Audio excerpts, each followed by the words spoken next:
What's up, everybody? It's your boy Millhouse. What is good, guys? What's good, everybody? What's good, everybody? What's good, everybody? GetGudMillhouse here. What's good, everybody? GetGudMillhouse. What is good, everybody on YouTube? What is good, everybody? Oh my God, this is my 100th bad YouTube video, and it's only going up from here on out. Thank you for everyone that has joined and followed and subbed and actually gave me feedback on the stuff they'd like to see. And for the most part, you all are like, just do whatever, man. And I appreciate that. I just want to start off this video as like a giant thank you. Before I was gonna make a thank you video for like the first like 69 followers, but that was like so long ago during like pandemic. But yeah, I cannot like imagine just seeing this YouTube channel like grow as it's doing right now. I just figured out I'm just gonna make videos and just post them and don't really expect anything. I mostly just got into doing this whole YouTube video thing and video making and content producing just to get over my speaking issues. I don't really talk to people like that. I stutter a lot. I'm doing a great job right now, but if you watch some of my other videos, you'll notice that I stutter quite a lot. And yeah, I just want to be a better public speaker and try to be more confident when I speak. And also get into the practice or the habit of like teaching, because I really want to be a teacher at some point in time. I'm not going to be the most perfect person to like take advice from. Like, I wouldn't sell myself short. Like, I've been at this whole learn everything yourself game for a while, and I picked up a few tricks here and there that I am willing to show and give other people that need help or advice. But yeah, I really want to get into the whole teaching side of things and like just showing the process behind everything, because I don't think you get a lot of that on YouTube. You gotta either like really dig for it.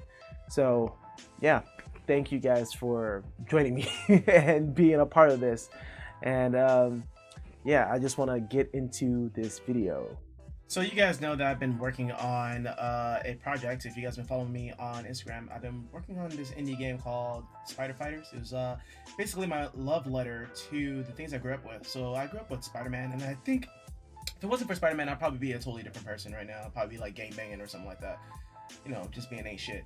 But after watching Spider-Man and like just being influenced by comics, I just loved it. And then I was also really in love with Street Fighter. Like, I am a big fighting game player type of person. I am not good. I'm a casual. I'm a scrub at this point. But my dream has always been to make a fighting game. And I thought it would be cool to make something that could be part of a portfolio where I can like demonstrate like, oh, I can, you know, make characters and animate and stuff like that, and kind of like go throughout the entire pipeline of making these characters and illustrating and doing the fighting game frames as well. What I really like about this project is that it's basically killing two birds with one stone. So I'm trying to make this into a real thing.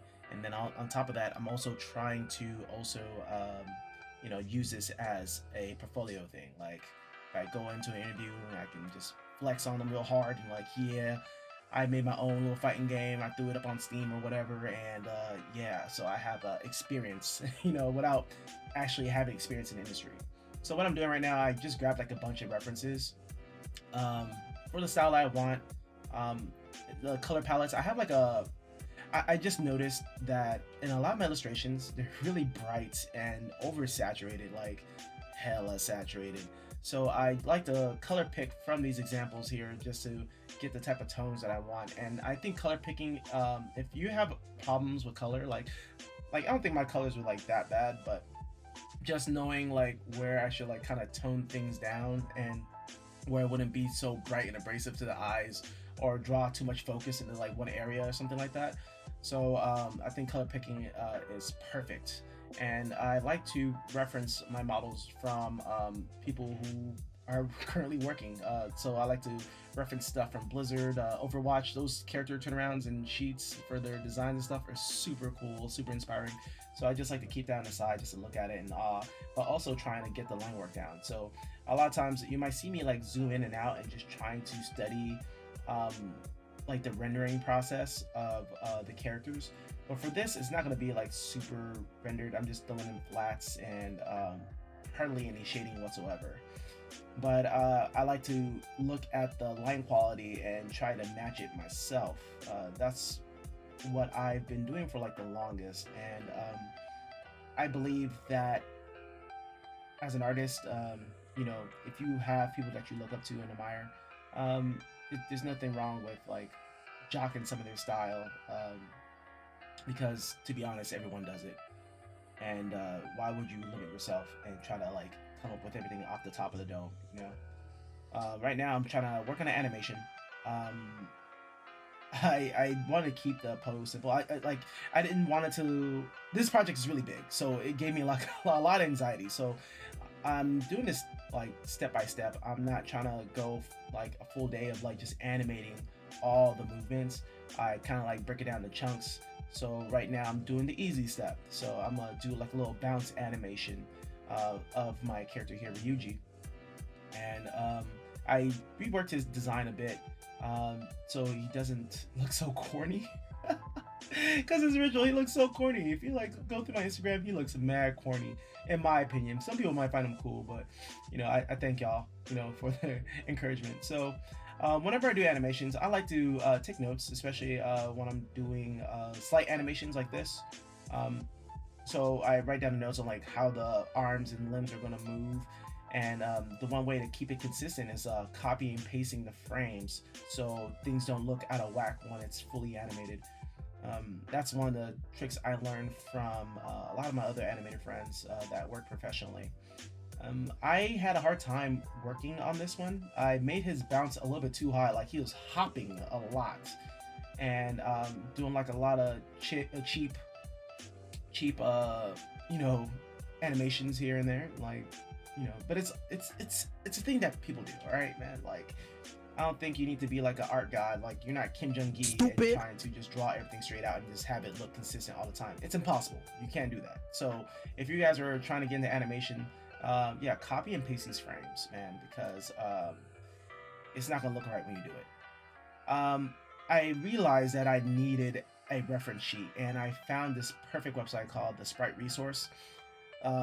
That website has all the keyframes of lots of other video games, not only Street Fighter and other fighting games, but keyframes of almost every other like Sprite game out there. Like, if you want to make your own Mega Man game, you can, you know, you can essentially find the Sprite sheet and see how they did it. So I used this as a reference, and I realized that Ryu doesn't really jump like that. So yeah, these are all the other games. I highly suggest you to check out this website. It's one of the best resources that I found or been using consistently. I remember using this website when I was in college, when we was working on our own side-scrolling platform game, which was great. It's called Skull Pop. If you search it up on YouTube, I'm pretty sure there's like a video of it like somewhere floating around. Yeah, man, that project was really fun. So just realizing how fun that was and how much of a like euphoric feeling I got from animating these characters and watching them kind of be used in a video game, I'm like, yeah, I want to keep doing this. And somewhere along the line of me graduating and all the years spent working, I kind of forgot about that, but I did always have that, you know, urge to keep drawing. So I just decided, like, yeah, let me just do this. So here's the little bouncing frame, and yeah, man, that's what I got so far. If you guys want like a tutorial on the layers and like how I went about the animation and details, please leave a comment down below. If you guys like this video, give it a like as well.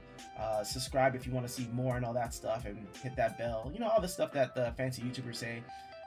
But yeah, this was a very long project I've been working on, and I'm actually really excited for next year because I'm hoping to have a lot more for you guys. I want to get a playable demo by the end of 2022.